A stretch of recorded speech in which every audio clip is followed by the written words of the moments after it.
The human body is rarely static, and its component parts, especially in the limbs, are dynamic entities.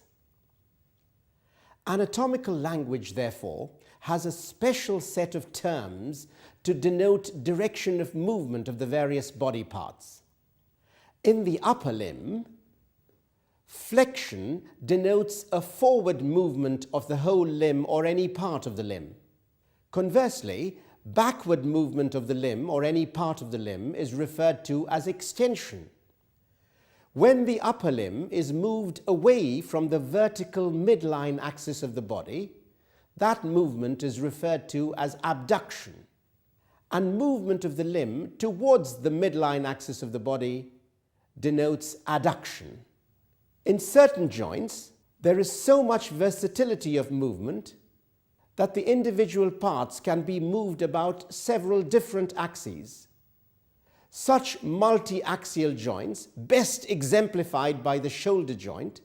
The shoulder joint is so versatile that not only is it capable of flexion and extension and abduction and adduction, but it is also capable of so-called internal rotation and external rotation. Internal rotation is also known synonymously as medial rotation and external rotation as lateral rotation. Internal rotation and external rotation at the shoulder joint can be demonstrated not only with the arm in the neutral position, i.e. by the side of the body, but also with the arm in abduction.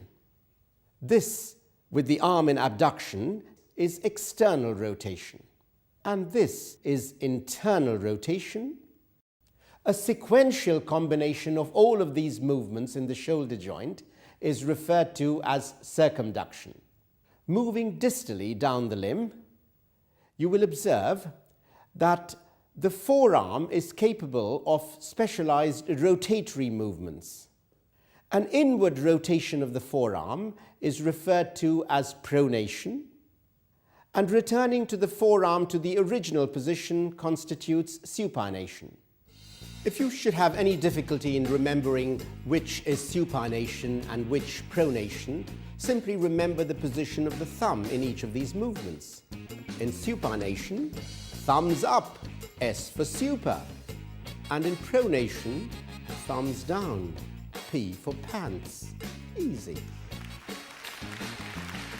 Moving further down the limb, at the wrist joint, the movements possible are a forward movement of the wrist joint, which is flexion, a backward movement of the wrist joint, which is extension, and in addition to flexion and extension, the wrist joint can also be deviated laterally, which is called lateral or radial deviation or abduction, or it can be moved in, which is ulnar deviation or adduction. In the hand, the fingers are capable of flexion, which is a forward bending of the fingers, and straightening of the fingers, which is extension. In addition to flexion and extension, it is also possible to move the fingers apart. This constitutes abduction of the fingers. An abduction of the fingers always relates to the long axis of the metacarpal bone of the middle finger. Thus, movement away from the long axis of the middle finger metacarpal bone constitutes abduction. And when the fingers are brought together, which is to say brought towards the long axis of the middle finger metacarpal bone, that movement constitutes adduction. The thumb is the most flexible and versatile of the digits. It's capable of flexion, extension, abduction, adduction, and also a rotatory movement whereby the pulp of the thumb can be made to face the pulps of the other fingers. And this inward rotatory movement of the thumb is referred to as opposition.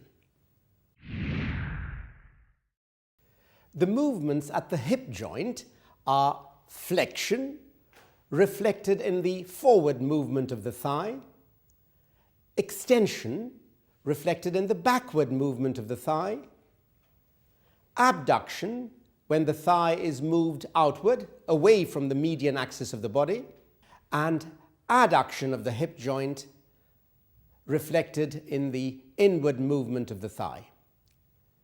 In addition to these four basic movements, the hip joint is also capable of internal rotation and external rotation. And either of these movements at the hip joint can be accomplished either with the limb straight or with the knee flexed. A sequential combination of all of these movements at the hip joint constitutes circumduction of the hip. Moving further down the limb, the knee joint is a modified hinge joint, and the principal movements at the knee joint are flexion and extension. Now here, extension of the knee joint is manifest as a forward movement of the leg. And this apparent contradiction is explained by the rotation of the lower limb that happens during embryological development. So that the back of the leg is in fact the flexor surface of the leg, and the front of the leg the extensor surface of the leg. Contrast this with the upper limb. Now moving further down the lower limb, we come to the ankle joint, which is a uniaxial or hinge joint. The movements possible at the ankle joint are extension and flexion.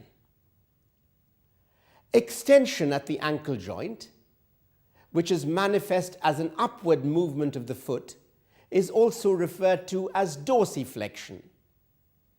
And flexion of the ankle joint, manifest as a downward movement of the foot, is referred to as plantar flexion. Moving further along, various small joints in the foot allow specialized movements of the foot. An inward rotation of the foot, whereby the medial border of the foot is elevated relative to the lateral border of the foot, is referred to as inversion of the foot. And the opposite movement, wherein the lateral border of the foot is elevated relative to the medial border of the foot, constitutes eversion. And finally, the toes are capable of flexion and extension. And to a considerable extent, although not as impressively as in the hand, the toes are also capable of abduction and adduction. However, in the foot, abduction and adduction of the toes is related to the long axis of the metatarsal of the second toe. You're a matter.